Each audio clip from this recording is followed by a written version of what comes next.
வணக்கம் நண்பர்களே, நான் உங்கள் சேலம் கவிதாஸ். 4 வயதுடைய மகனோட மடி மேல ஒரு அப்பங்காரன் தலையை வச்சு படுத்துக்கிட்டு இருந்தான். அப்ப தன்னுடைய மகன்கிட்ட, டே மகன, என் தலைமுடி கொஞ்சம் கிளச்சி பாடுறா, என் தலையில ஏதோ பேன் கடிக்கிற மாதிரியே இருக்குதுடா அப்படின்னு சொன்னான். அந்த பையனும் தலைமுடியை கிளச்சி பார்த்துட்டு, அப்பா உன் தலையில பேன்லாம் இல்லை, ஆனா உன் தலைமுடியில 3 முடி வெள்ளையா இருக்குது, அது ஏப்பா அப்படின்னு கேட்டான். அதுக்கு அவங்க அப்பங்காரன், டே வயசானா முடி வெள்ளையாகி போயிடும், அதை தான் தலை நரைக்கிறதுன்னு சொல்லுவாங்க அப்படின்னு சொல்லிருக்கணும்.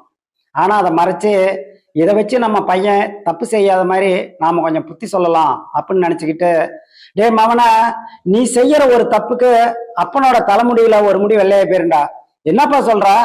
ஆமாடா, முந்தா நாள் என் பாக்கெட்ல இருந்து நீ காசை திருடிட்டு போய் ஐஸ்கிரீம் வாங்கி தின்ன பாரு, அந்த திருட்டுக்காக என் தலைமுடியில ஒரு முடி வெள்ளையா போயிருச்சு.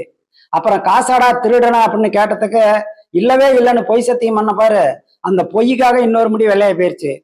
அப்புறம் நம்ம அம்மாவை வாடி போடின்னு நீ திட்டினல்ல, அதுக்காக ஒரு முடி வெள்ளையா போயிருச்சு. இப்படி நீ செய்யற ஒவ்வொரு தப்புக்கும் அப்பாவோட தலையில இருக்கிற என் முடி ஒவ்வொன்றும் வெள்ளையா போயிருண்டா, இனிமேல் நீ தப்பே செய்யக்கூடாத தங்கம் அப்படின்னாரு.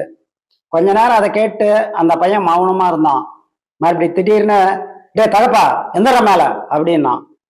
பட்டுன்னு எந்திரிச்சு உட்காந்து தன்னுடைய மகனோட முகத்தை பார்த்து, என்னடா கொஞ்சம் கூட மரியாதை இல்லாத அப்பனா பொசுக்குன்னு வாடாப்படான்னு சொல்லிவிட்ட, உனக்கெல்லாம் எவ்வளோ மரியாதை?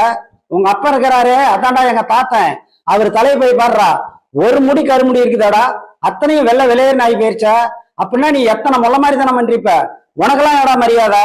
அப்புறம் ஊர் உலகத்துல நான் தான் உன் பையன்னு சொல்லிட்டு தெரியாத, கத்தி எடுத்து போட்டுருவேன் ஐயோக்கிய நாய அப்படின்னு திட்டிவிட்டு அங்கிருந்து போயிட்டான். நண்பர்களே, நாம யாருக்காவது புத்தி சொல்றதா இருந்தா கூட அதை கொஞ்சம் புத்திசாலித்தனமா சொல்லணும்.